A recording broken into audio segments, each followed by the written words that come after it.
through the casting, whereas this one's actually like a plastic thing that's tethered, well, sorta, there we go, sorta tethered to that pedal.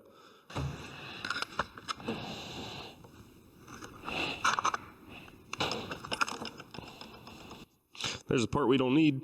I think we just got to cut a couple zip ties here and we're going to be home free.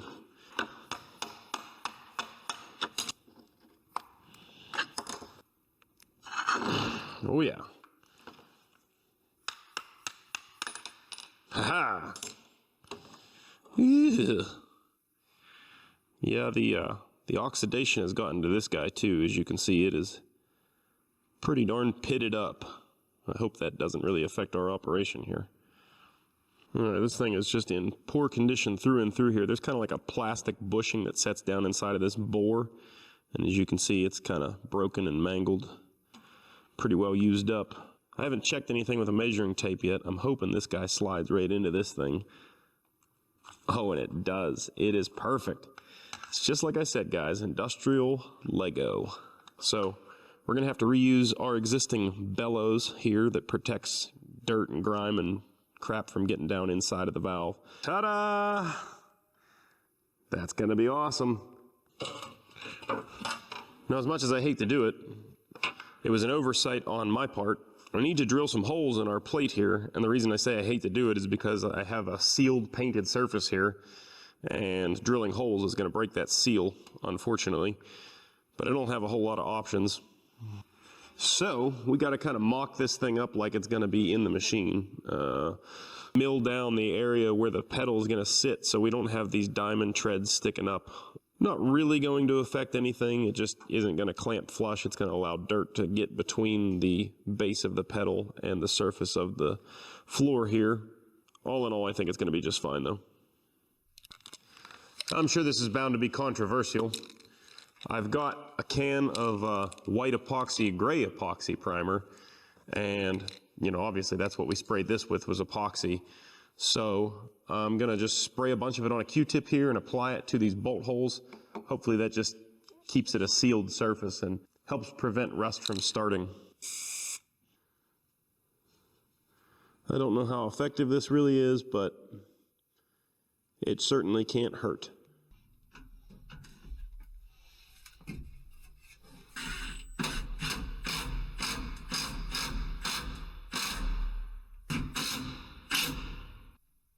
Hot diggity! Finally got the floor completely installed with the brake pedal there. Still got to mount the throttle pedal.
This is actually ceramic. Very nice.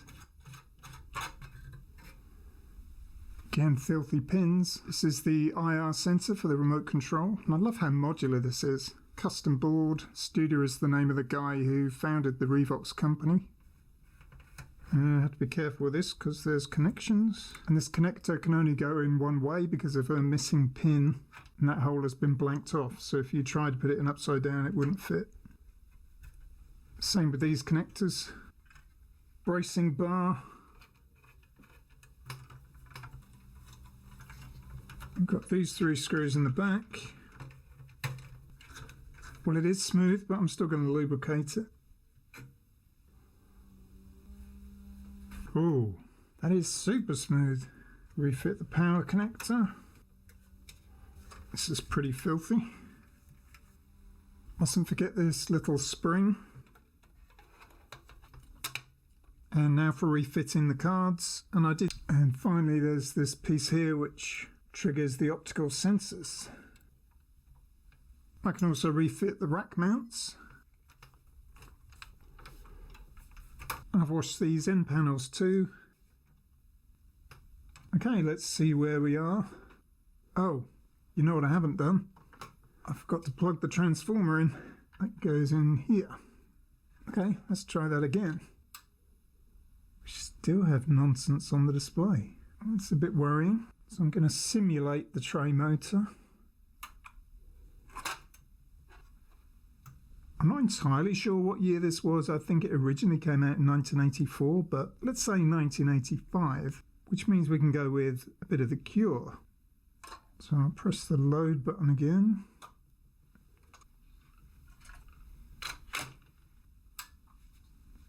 Well, appears to be playing. I don't think it does read the table of contents automatically. You have to press play after loading it. A couple of segments of that display do look a bit dim. Let's hook it up to the amplifier.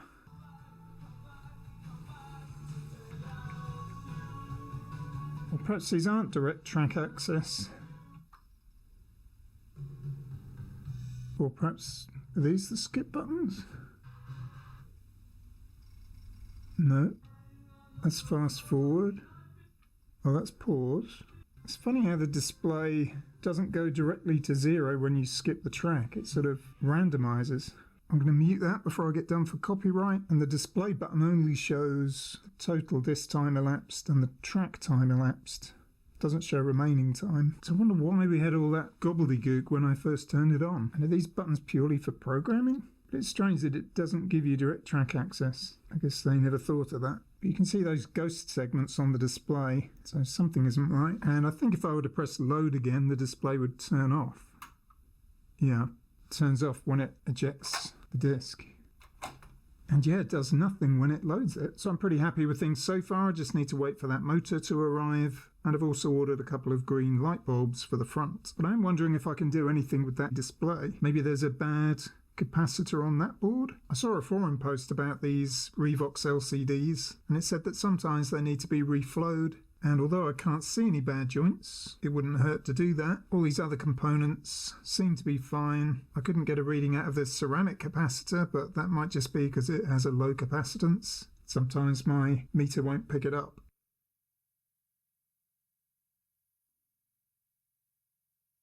These connections here look very crusty as well. Right, let's turn it on again. Well, it's still nonsense, but it's slightly more coherent nonsense. It is changing when I wiggle the wires, so that does suggest a bad connection. Maybe I'll just reflow everything on here. Right, I've reflowed everything now, and it's certainly a lot better, but it's still flickering slightly. Maybe I should replace that capacitor.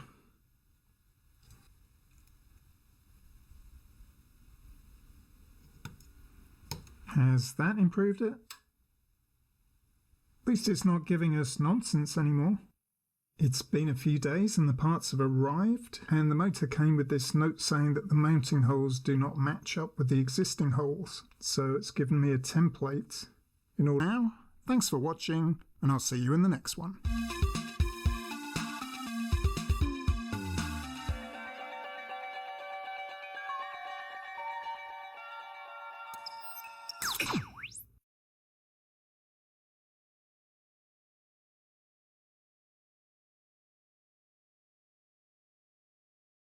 This is Spare Time Repair, and this is a Marantz CD5400 from 2004.